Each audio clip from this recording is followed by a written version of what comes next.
Era por la mañana temprano en Tel Aviv, cuando finalmente se dio por terminada una reunión secreta de agentes de inteligencia. En abril de 1960, la caza de los fugitivos nazis había comenzado. El servicio secreto israelí estaba estrechando el cerco alrededor de uno de los criminales de guerra más conocidos que todavía estaba en libertad, Adolf Eichmann.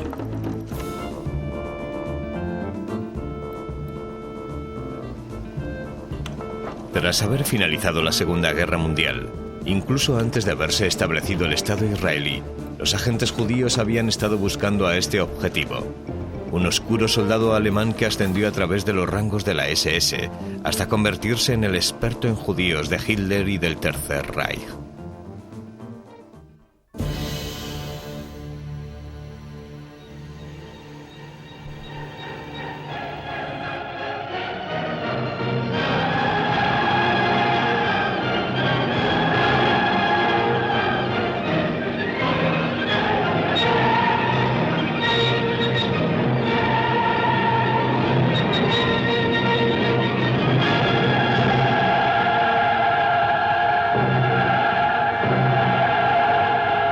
El día 1 de septiembre de 1939, Alemania invade Polonia y comienza la Segunda Guerra Mundial.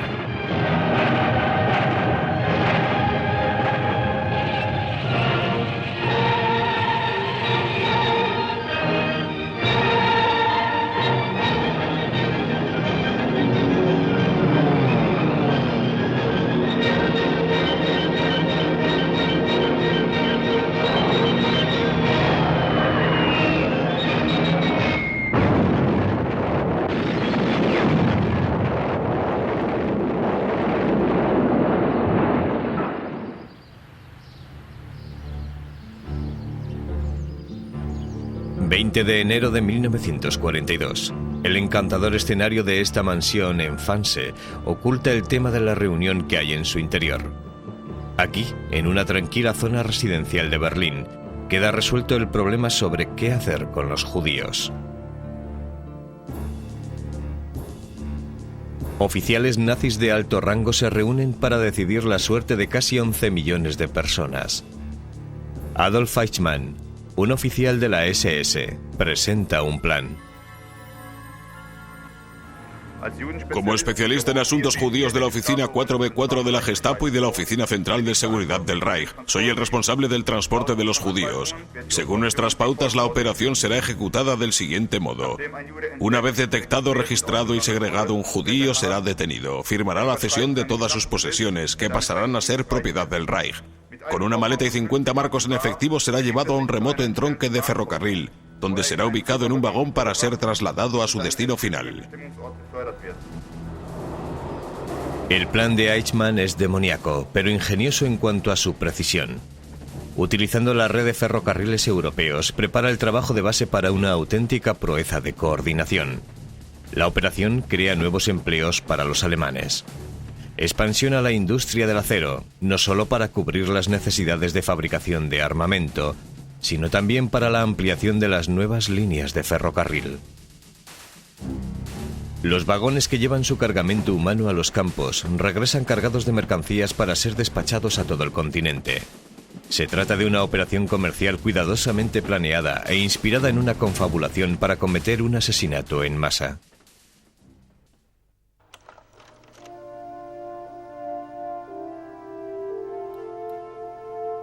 Otto Adolf Eichmann nació en Solingen, Alemania, el 19 de marzo de 1906.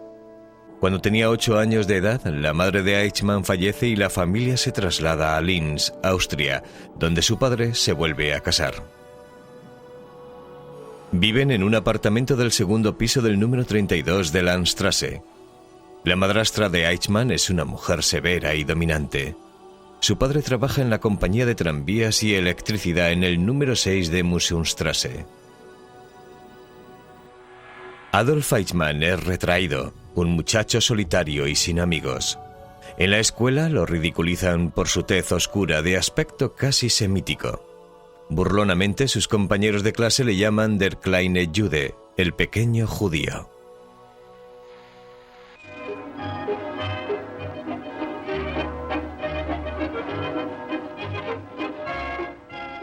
23 de enero de 1935. No existe objeción alguna para aprobar el matrimonio de Adolf Eichmann con Veronika Liebel. Tras haber examinado el origen racial de la señorita Liebel, han decidido que es digna de convertirse en la esposa de un oficial de la SS.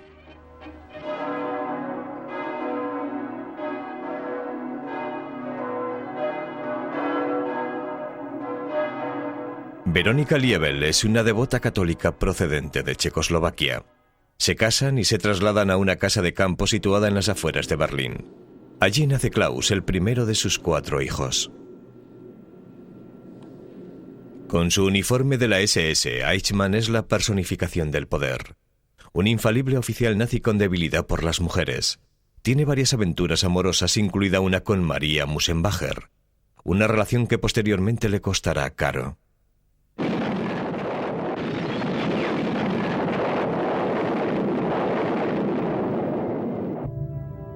Los aliados derrotan al Tercer Reich.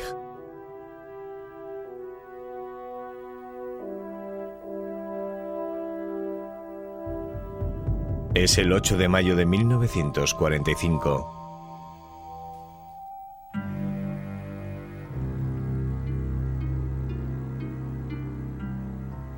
Casi 6 millones de judíos, un tercio de todos los judíos del mundo, han muerto.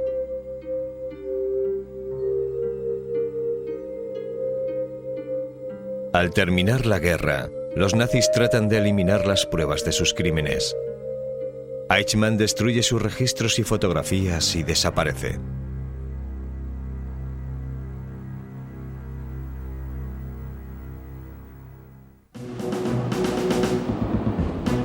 La búsqueda de Eichmann es dirigida por judíos que llegan de Palestina. Una unidad de inteligencia del Haganah, el ejército judío clandestino, envía a un agente a Viena, Austria. Es Asher Benatan, un futuro director general del Ministerio de Defensa israelí. Empleando el nombre de Arthur Payer, abre una biblioteca de investigación en Viena, una fachada para localizar a criminales de guerra nazis. Arthur cree que Eichmann está escondido en algún lugar de su Austria nativa. Le asigna a un agente la misión de localizar a la esposa de Eichmann. Manos Diamant es un hombre de encanto persuasivo y habla alemán con fluidez. Localizamos el paradero de su esposa en Badehaus, una zona turística a unos 30 kilómetros de Linz. Allí se esconde.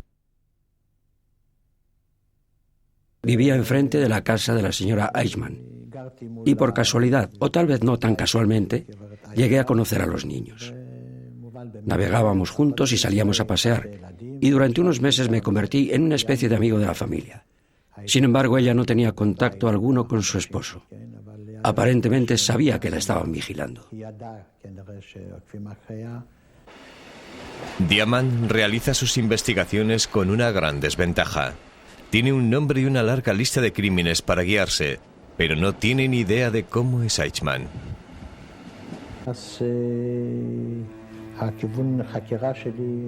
Por lo que la base de mi investigación consistía en buscar una foto de Eichmann. Y recurriendo al trabajo de inteligencia, localicé al amante de Eichmann. Maria Musenbacher vive en el pueblo de Urfahr, Austria, en un apartamento regalado por Eichmann, su examante. Diamant se presenta a ella como amigo de Eichmann. Me hice muy amigo de su amante. Fui a su casa unas cuantas veces y siempre saqué el tema de fotografías y cámaras. Y luego, una noche, sacó un álbum de fotografías y me dijo: "Este es mi Adolf". Aquello fue suficiente para mí, por supuesto. Cogí la fotografía y se la llevé a Arthur. Y él me dijo algo que nunca olvidaré. Manos me dijo: "Este es el primer paso para la captura de Eichmann".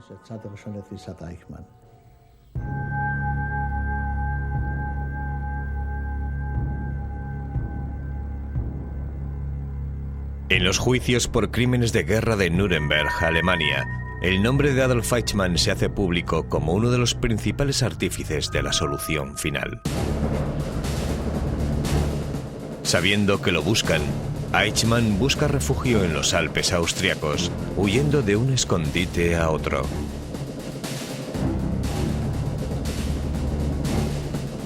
Cuando ya no tiene a dónde huir, lo detiene una patrulla del ejército americano y es encarcelado en un campamento de prisioneros de guerra. Utilizando el nombre de Otto Henninger, Eichmann engaña a los aliados sobre su verdadera identidad y con la ayuda de sus compañeros de prisión consigue escapar. Le proporcionan un contacto con un campamento de madereros del norte de Alemania y consigue trabajo. En el extremo del bosque, aislado del mundo exterior, Otto Henninger lleva una vida oscura durante casi 4 años.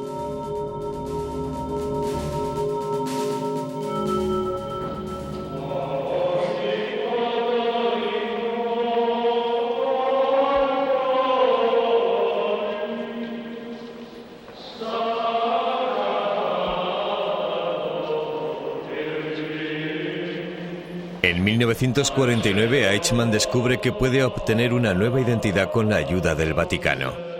Llega a Roma y encuentra refugio en un monasterio franciscano en Via Frascati. Eichmann se pone en contacto con la Asociación de San Rafael, una organización del Vaticano que ayuda a los refugiados, incluidos los fugitivos nazis. La Asociación de San Rafael todavía existe y tiene oficinas en Cleveland, Ohio. Eichmann conoce al padre Anton Feber, quien le proporciona los documentos necesarios para huir de Europa. El padre Feber fue entrevistado para un libro por la autora Gita Sereni.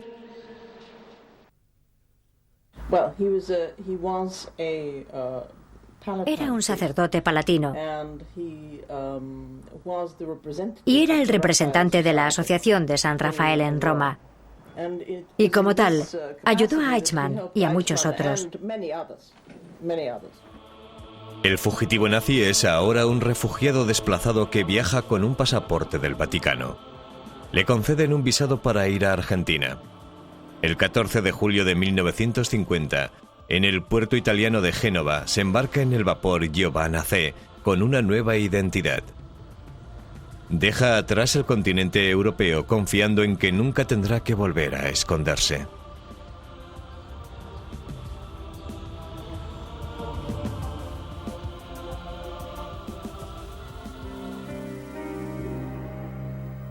En 1948 se crea el Estado de Israel.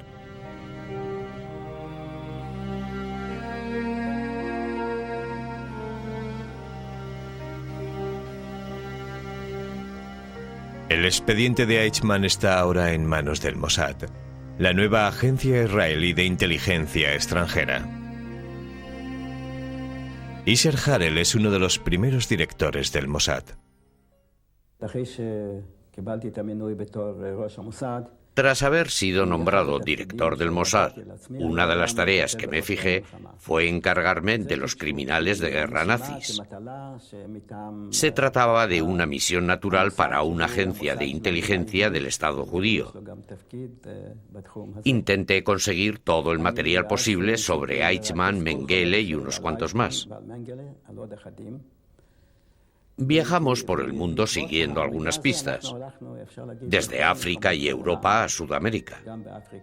Comprobábamos las pistas con la intención de verificar si realmente existía aquel hombre, que estaba vivo y que podíamos llegar hasta él.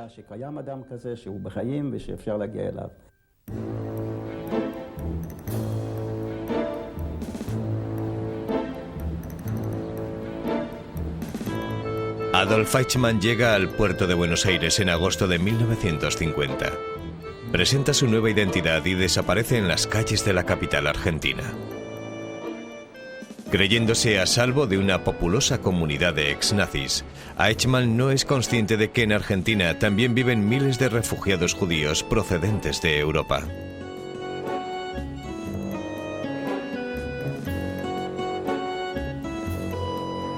A los 44 años de edad, Eichmann comienza una nueva vida. Alquila una habitación en una pensión local y consigue un empleo en Capri, una empresa de construcción alemana de la calle Corrientes 374. Con los conocimientos obtenidos durante su preparación técnica en Linz, a Eichmann le encargan la medición e inspección de tierras en la provincia de Tucumán, en la frontera del norte de Argentina.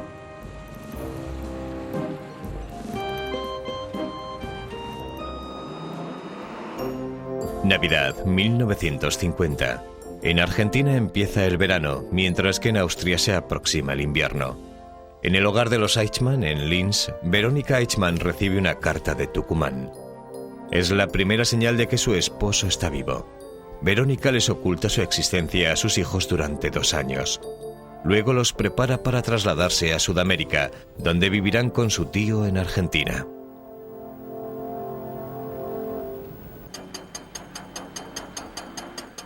Tras un viaje de 4 semanas, Verónica Eichmann y sus hijos llegan a Tucumán. Han pasado 7 años desde la última vez que vio a su marido. La remota región de Tucumán le ofrece oscuridad a Eichmann y a su familia.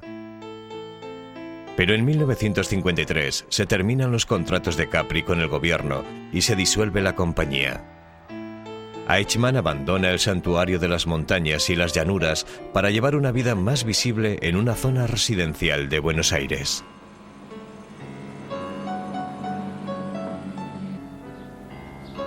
Eichmann abre una lavandería automática, pero el negocio fracasa y se ve obligado a vender. Consigue un empleo en el almacén de una fábrica de metales, pero pronto es despedido. Luego dirige una granja de conejos que acaba en la bancarrota. El que había sido el cerebro de la solución final, como civil es incapaz de conseguir un empleo fijo. Finalmente consigue emplearse en la Mercedes-Benz de Argentina y empieza a encontrarse cómodo.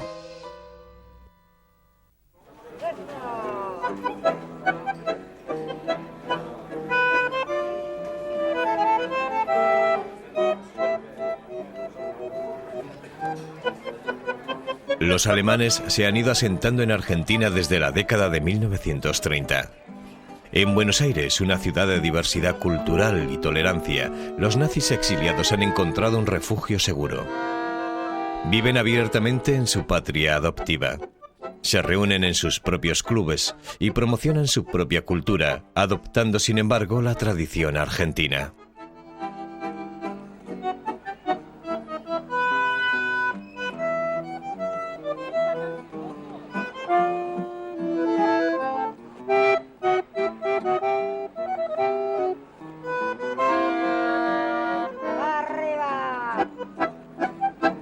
Argentina ha sido descrita como el último búnker del nazismo alemán y su dictador Juan Perón como un admirador del fascismo europeo. Dentro de la comunidad alemana de Buenos Aires, los criminales de guerra viven al lado de sus víctimas.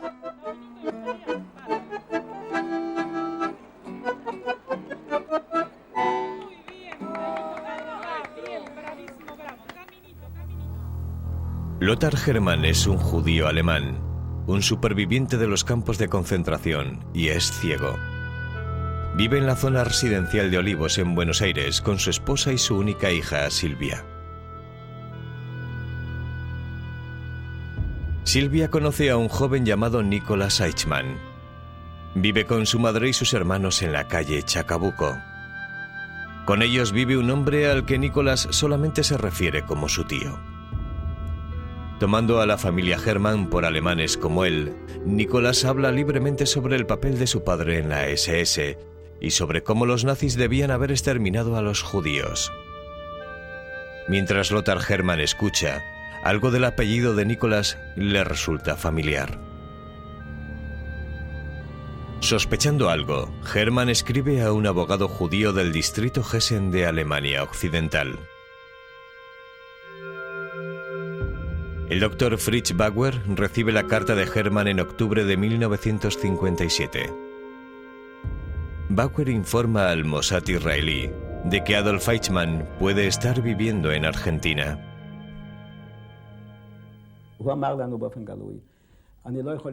Nos dijo abiertamente, no puedo confiar en el Ministerio Alemán de Asuntos Exteriores. No puedo confiar en los consulados alemanes de Sudamérica ni de otros lugares del mundo. Y en un asunto tan crítico ni siquiera puedo confiar en mi propio personal. Con tantos rumores circulando sobre Eichmann, Harel trata este último avistamiento con optimismo reservado. Envía a Argentina a Efraín Hofstadter, un investigador de la policía israelí que habla alemán.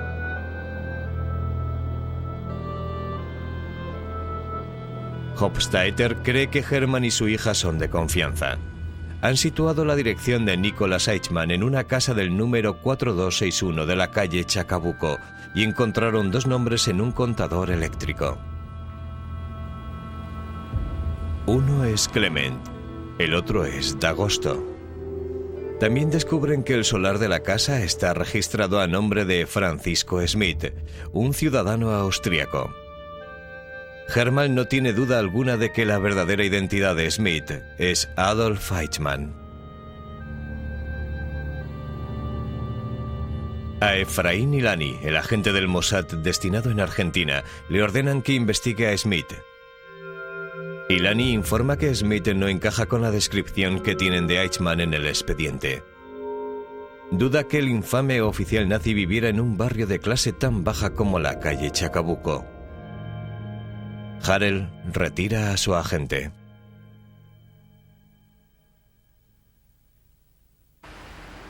En 1959, 2 años más tarde, en Alemania Occidental, el doctor Fritz Bauer recibe información sobre Eichmann de una fuente anónima. Le envía otro mensaje a Harel. Bauer ha descubierto que el alias de Eichmann en Argentina no es Schmidt, sino Ricardo Clement. Sin embargo, pasan 2 meses y no se toma acción alguna sobre esta última pista. Dispuesto a que investiguen el nombre de Clement, Bauer viaja a Israel para reunirse con su colega Haim Cohen, el consejero legal del gobierno israelí. El abogado alemán vino a Jerusalén en diciembre del 59, furioso, porque sabía instintivamente que habíamos fallado en una investigación que nos había pedido que hiciéramos. Y se reunió con Haim Cohen, quien le pidió a Iser que viniera, y dijeron: mire, tenemos que terminar esto de una vez por todas. Luego Haim Cohen llamó a Iser y le dijo: mire, ya está bien, quiero que Zia Haroni vaya a Buenos Aires y compruebe esta información de una vez por todas, si es verdad o no lo es. E Iser no pudo negarse.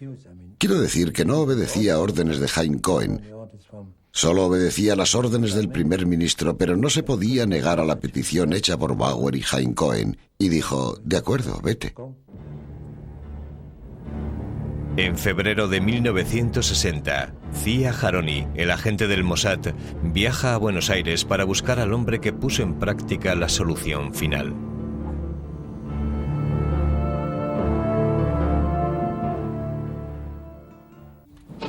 Cuando haga sus apuestas, juéguese por Lotería de la provincia de Buenos Aires. Ahora de nuevo con su tradicional billete. A Haroni llega a Buenos Aires viajando como un tal señor Rodan, con un pasaporte diplomático israelí. Como pantalla alega que va a realizar unas investigaciones sobre actividades antisemitas en Argentina. A Haroni empieza su misión inspeccionando el número 4261 de la calle Chacabuco.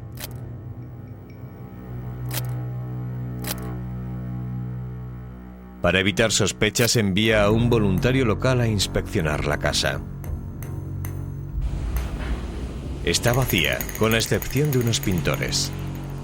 Los pintores confirman que una familia alemana se había mudado hacía un mes. El apellido Clement aún sigue en el contador eléctrico. A Haroni trata de descubrir su nueva dirección.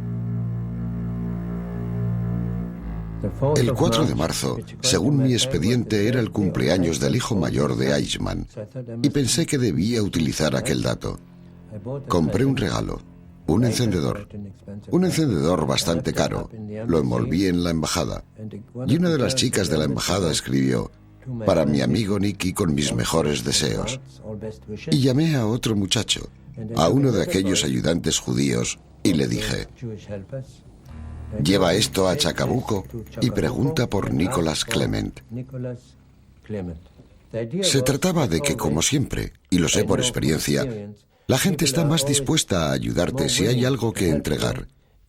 Si quieres conseguir algo, digamos que me debe dinero y lo estoy buscando, no se esfuerzan tanto en ayudarte.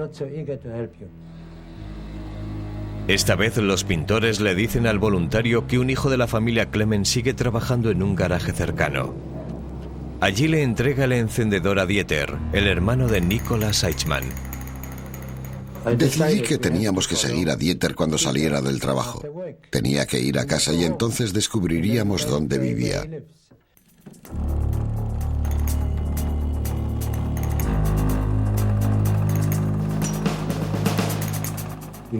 Nos dijeron que tenía un scooter, una moto, e intentamos seguir al scooter, pero no teníamos la seguridad de que fuera aquella. Cuando finalmente seguimos al scooter, en aquel momento el joven que había hablado con Dieter y que estaba conmigo en el coche me dijo: esa no es la misma persona. Ya no estaba seguro. Me sentí muy frustrado y entonces cometí una locura. Cogí al mismo muchacho y le dije: mira, vuelve al garaje y dile que tu amigo está enfadado. Dile que no has entregado el regalo y quiere que le devuelvas el dinero. Y o consigues la dirección donde viven, o al menos asegúrate de ver bien al muchacho, para que cuando lo sigas estés seguro de que es él, y no me digas que no lo estás, sí o no, porque esto es ridículo. Regresó y trajo la dirección. No era la dirección, sino una descripción exacta de cómo encontrarla. Cerca de la parada del autobús, en el kiosco, a 100 metros del kiosco. Y no solo eso, nos dijo que Dieter se había sentido enfadado. Si dices que no entregué el paquete, ¿por qué no escribiste el apellido correcto? No hay ningún Nicholas Clement, es Nicholas Eichmann. Y cuando volvió a informarme, estaba muy deprimido. Le dije: ¿qué pasó? Me dijo: nos hemos equivocado de persona. El apellido no es Clement, es Eichmann. Y ya se imagina lo deprimido que estaba yo. Era el paso siguiente. Teníamos la dirección y sabíamos que la familia se apellidaba Eichmann.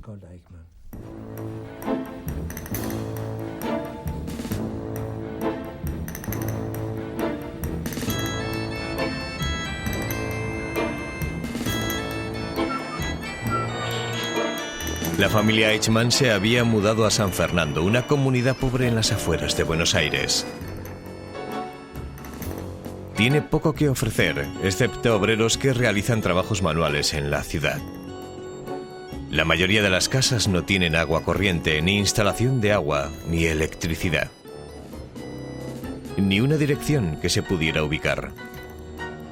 Solo los números de los solares en un registro oficial.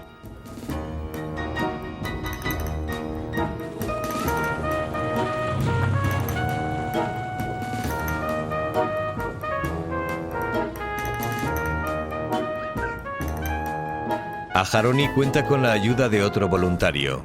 A Naftali, un arquitecto, le pide que averigüe el nombre del dueño de una casa concreta de la calle Garibaldi.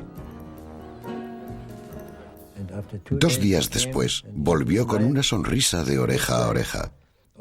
Aunque yo nunca había mencionado el apellido Eichmann, no sabía lo que buscaba, pero se lo suponía, y me dijo: he encontrado al propietario registrado del Solar 18, que es Verónica Liebel de Fishman. Y aquello significó 3 cosas para mí. Número 1. Sabíamos que la esposa de Eichmann se llamaba Verónica Liebel antes de casarse con él. Número 2. Entre Fishman y Eichmann solo falta un trazo de la E. Así que o era un error de la persona que lo había registrado, o la familia Eichmann había planeado que no figurase su apellido. Pero la información más importante era el hecho de que lo habían registrado a nombre de ella, lo que en mi opinión significaba que él no quería figurar como dueño y que ella seguía casada con él. A la mañana siguiente, Aharoni vigila la casa.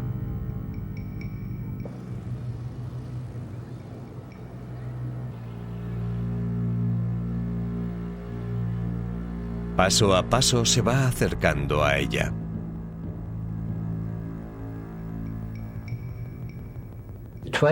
Las 2 veces que mejor pudimos observarla fueron desde la camioneta cubierta con una lona en la que habíamos hecho un agujero. Yo estaba tendido en la parte trasera y después de pasar 1 o 2 veces vi a la mujer, a una mujer mayor, que luego supimos que era su esposa.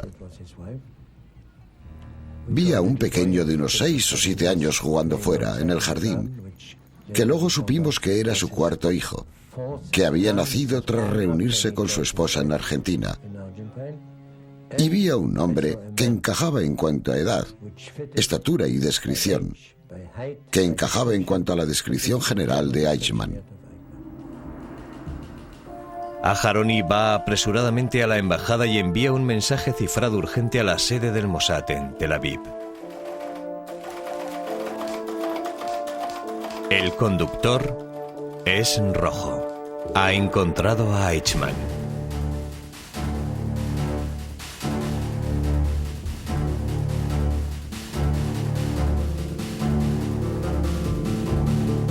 Aharoni se aproxima más aún a la casa. Una fotografía de Eichmann no dejaría lugar a la duda y aseguraría una futura operación de captura. Era el 3 de abril, domingo. En el puente del ferrocarril, a varios centenares de metros de la casa, Aharoni le explica a Randy, otro ayudante, cómo utilizar la cámara del maletín. Espera hasta que observa que Eichmann sale y luego envía a Randy hacia la casa para que se encuentre con él.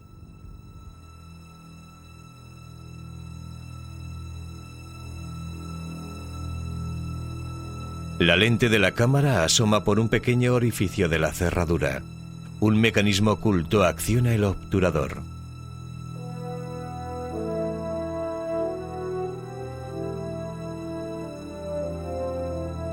Aharoni observa ansiosamente desde lejos, mientras Randy se aproxima a Eichmann y a su hijo Dieter. Según han planeado, Randy tiene que preguntarles si hay alguna casa en venta en esa zona.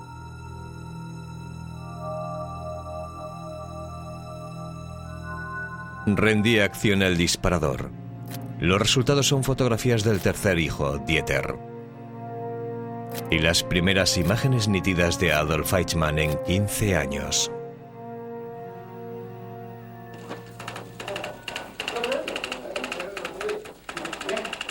Aharoni recibe órdenes de regresar a casa.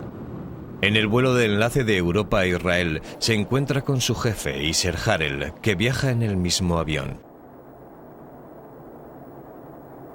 Me preguntó, ¿estás totalmente seguro de que se trata de Eichmann? ¿De que ese es nuestro hombre? Yo saqué una foto del bolsillo que ya llevaba para aquello. Llevaba una copia en el bolsillo. Te digo que no tengo la menor duda. Aquí tienes una foto. Y entonces dijo, de acuerdo, en ese caso vamos a capturarlo.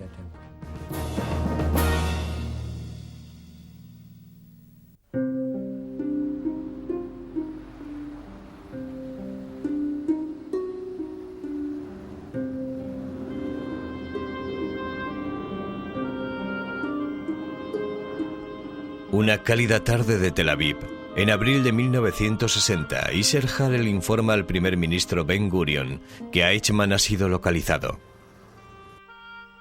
El líder del Estado judío está obligado a llevar a Eichmann a Jerusalén. Había un tema que preocupaba a Ben Gurion y me ordenó que le diera una solución concreta. Según la ley israelí, si lo llevábamos por la fuerza, no mediante la extradición, ¿sería posible juzgarlo en Israel legalmente?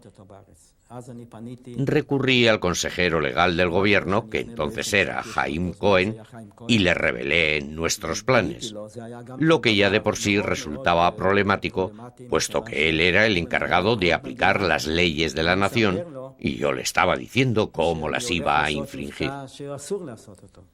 La respuesta de Haim Cohen fue positiva. La naturaleza sin precedentes del crimen hace que el procedimiento legal internacional sea prácticamente imposible. La opinión de Cohen es que lleven a Eichmann a Israel por la fuerza para que allí sea juzgado.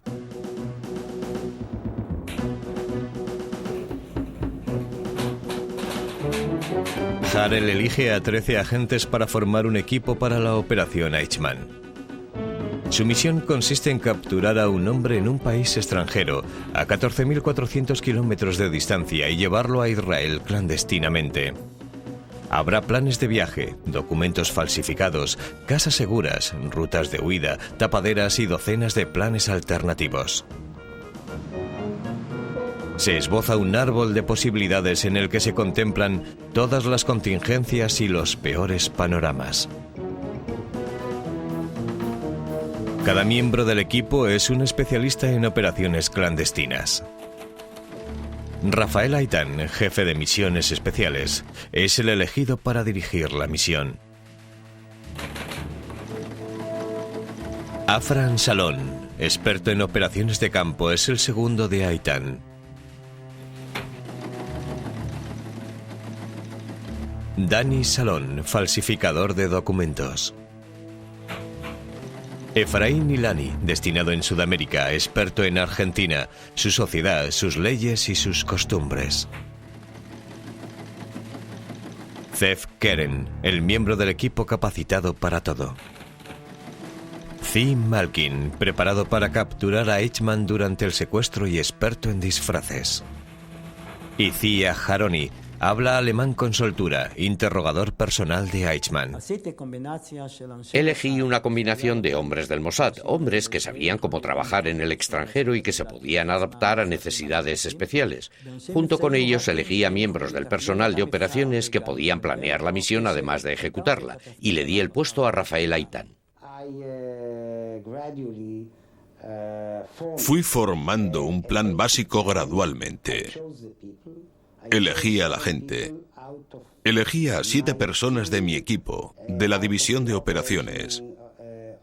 Era consciente de que para secuestrar y traer a Eichmann necesitábamos medios de transporte, un equipo apropiado y las bases adecuadas en Argentina o en Buenos Aires.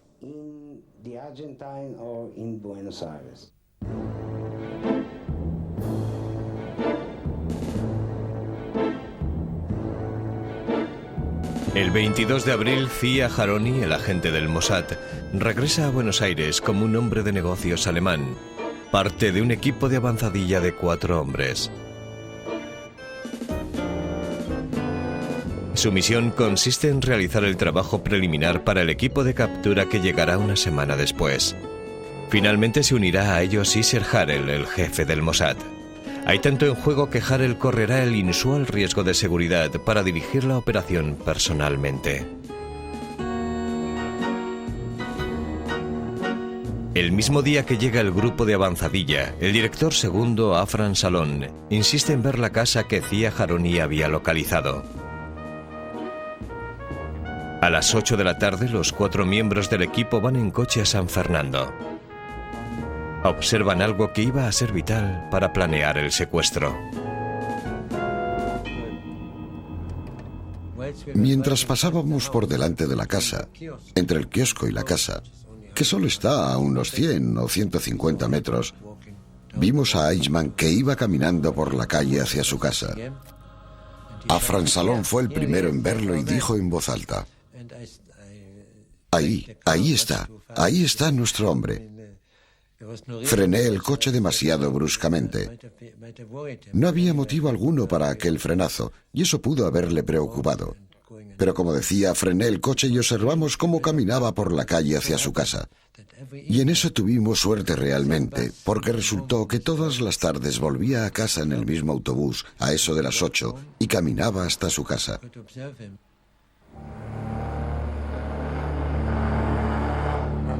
El 29 de abril llega el resto del equipo y comienzan los preparativos.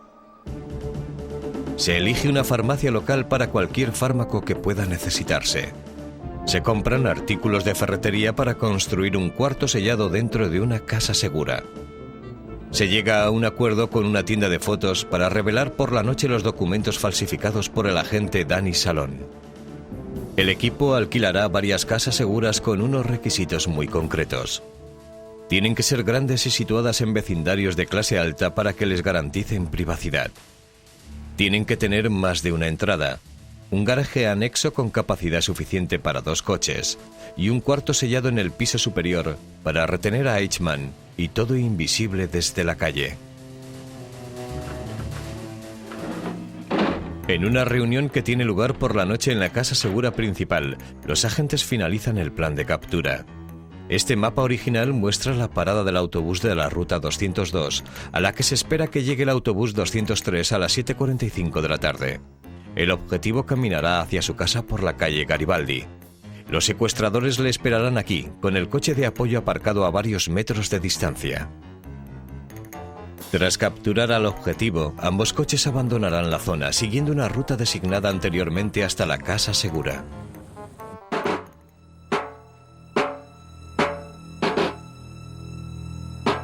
En la capital argentina se están realizando los preparativos para celebrar el 150 aniversario de la independencia de la nación. A Buenos Aires van a llegar delegaciones de muchos países del mundo, incluido Israel. Los equipos de seguridad están alerta a cualquier actividad sospechosa. Para los agentes de campo, las condiciones se vuelven extremadamente tensas y restrictivas. Un error puede resultar catastrófico para toda la operación. El 11 de mayo de 1960, Harel ordena que comience la captura de Adolf Eichmann.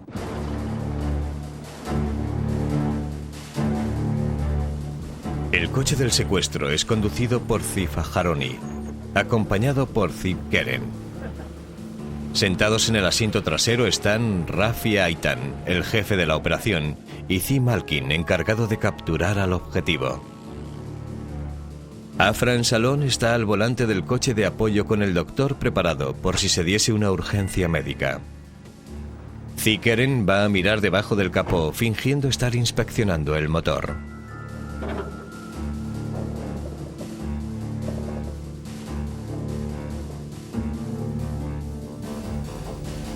A las 7:42 de la tarde, el autobús 203 se aproxima.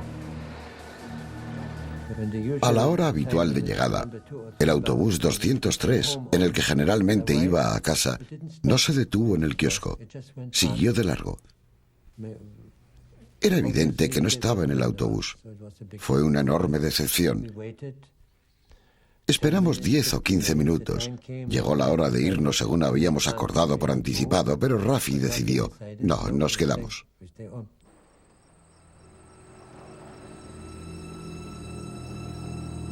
A 8:05 de la tarde, se aproxima un segundo autobús.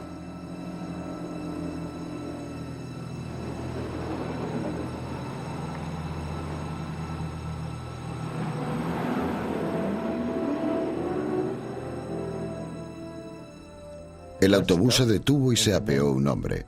Y luego nuestro hombre, nuestro objetivo, se bajó del autobús y empezó a caminar por la calle. Yo tenía unos binoculares con visión nocturna. Informé a Rafi, informé a Zika. Viene nuestro hombre.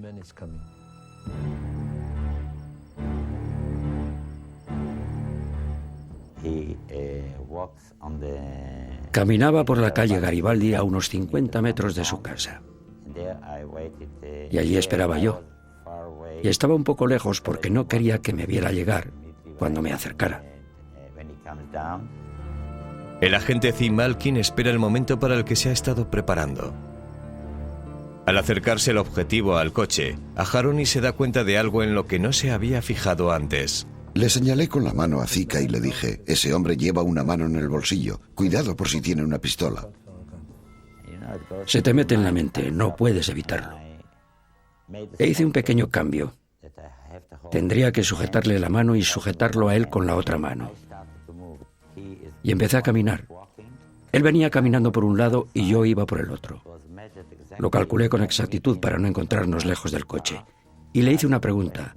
La única frase que sabía en español era, un momentito, señor. Nos miramos y vi miedo en sus ojos. Y dije, un momentito, ni siquiera terminé la pregunta. Y él retrocedió. Me abalancé sobre él y caímos en una zanja. El hombre empezó a gritar, a chillar, a dar alaridos, y me pareció que lo podían oír a 1 kilómetro de allí. Fue muy desagradable.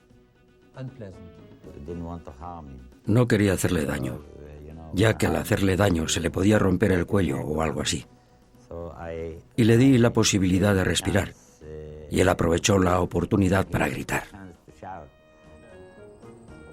Salí del coche. Se resistió cuando lo agarré por las piernas. Zika lo sujetaba y todos forcejeábamos. Y entonces Zia Haroni me dijo, Rafi, deberías ayudarles. Entre los 3 lo arrastraron hasta el coche. Lo taparon con una manta y empezó la carrera.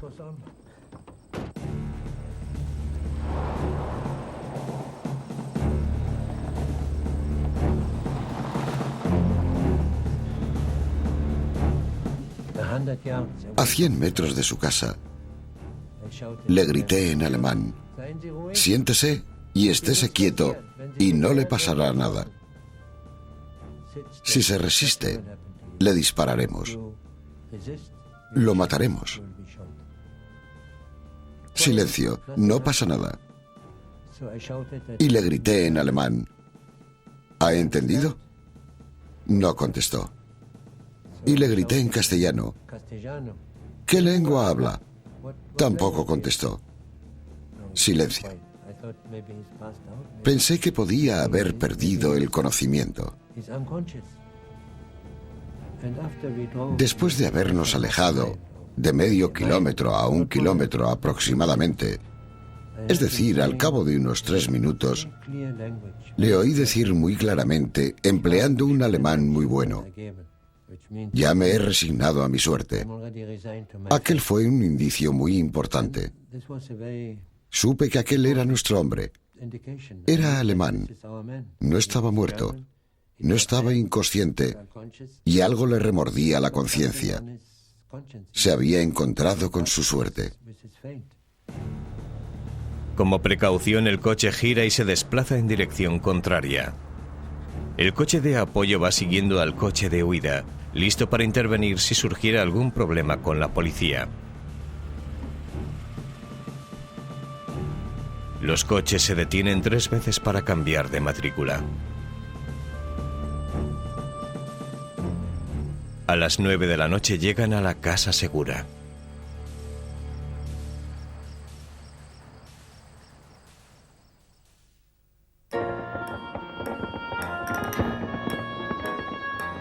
Comienzan las celebraciones del Día de la Independencia de Argentina. En el cuarto oculto de la casa segura, Eichmann tiene los ojos vendados y tiene una pierna encadenada a una pata de la cama. El exoficial nazi es vigilado día y noche. Le permiten afeitarse y bañarse, y lo alimentan con comida judía.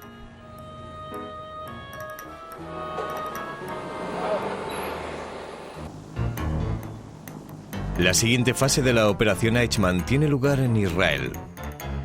Los diplomáticos invitados a la celebración de la independencia de Argentina cogen un avión especial de El Al a Buenos Aires. Al no haber servicio regular de Israel a Argentina, Harel le había pedido específicamente a la compañía aérea que preparase aquel vuelo sin precedentes. El vuelo 4X AGD de El Al, un Bristol Britannia con turbopropulsión, aterriza en el aeropuerto de Ezeiza. Lo maneja Ziv Tohar, el piloto de más experiencia de la compañía aérea, seleccionado por sus muchas horas de vuelo. La delegación que llega a Argentina, encabezada por el ministro Abba Eban, no es consciente de que el avión se va a utilizar para sacar a Eichmann de Argentina clandestinamente. 21 de mayo. El día de la marcha ha llegado.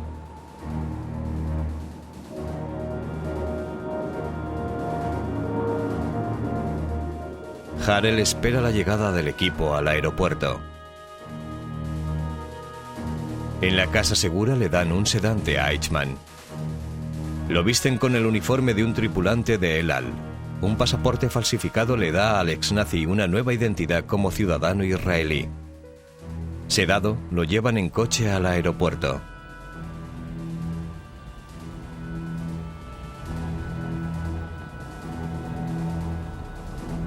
Llegan al control de entrada al aeropuerto.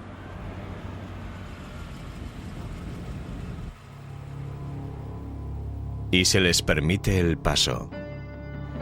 Nadie parece darse cuenta de que la furgoneta va hacia el avión directamente y suben a Eichmann a bordo.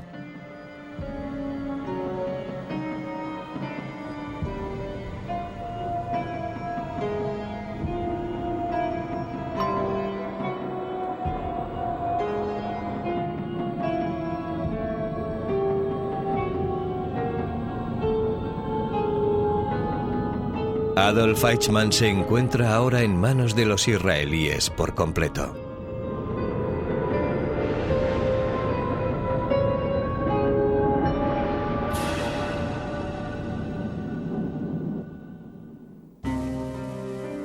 El juicio comienza el 11 de abril de 1961. Por primera vez, unos judíos se sentarán a juzgar los crímenes de guerra cometidos contra su propio pueblo. El juez Moshe Landau del Tribunal Supremo israelí, nacido y educado en Alemania, preside la sesión. Los cargos contra Eichmann son presentados bajo la ley de 1950 para nazis y colaboradores de los nazis. Aunque en Israel no existe la pena de muerte, la única excepción es para los criminales de guerra nazis condenados. Se les pide a más de 100 supervivientes que relaten sus horribles historias personales por primera vez. Se presenta documentación sobre las propias órdenes de Eichmann.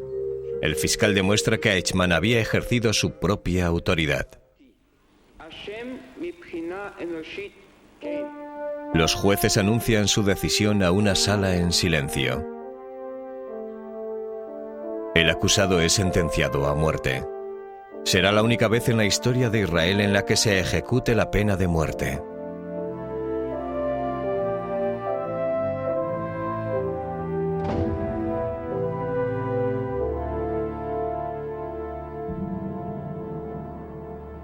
A medianoche del 31 de mayo de 1962, Adolf Eichmann es ahorcado. Su cadáver es incinerado. Sus cenizas son llevadas al mar, donde no puede haber un monumento conmemorativo duradero.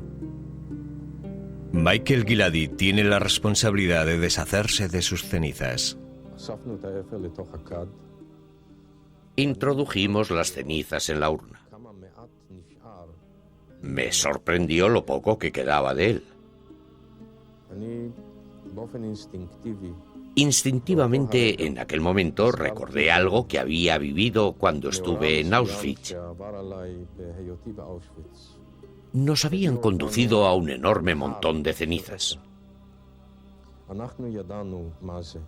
Sabíamos lo que era. En el momento en el que, estando al lado del horno, retiraron las cenizas de Eichmann, solo en aquel momento me pude imaginar los cientos de miles de personas de nuestro pueblo que componían el montón de cenizas que había visto aquel día.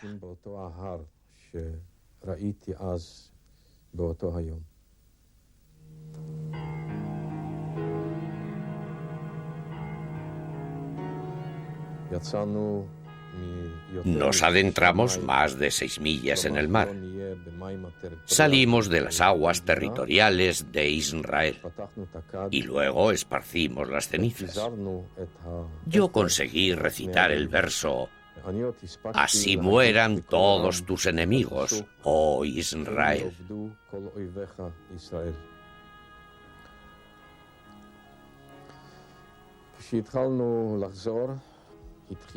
Cuando emprendimos el regreso, empezaba a abrir el día. Desembarcamos. Vi que Tel Aviv se despertaba. Viajamos en coche por las calles de Tel Aviv.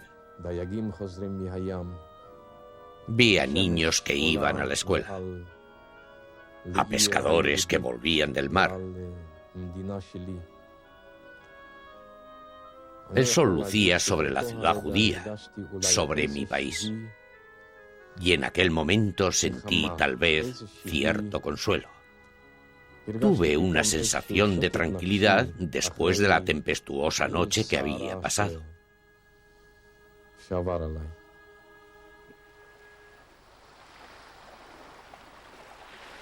De todos los miles de criminales de guerra nazis, solo unos cuantos llegaron a ser juzgados.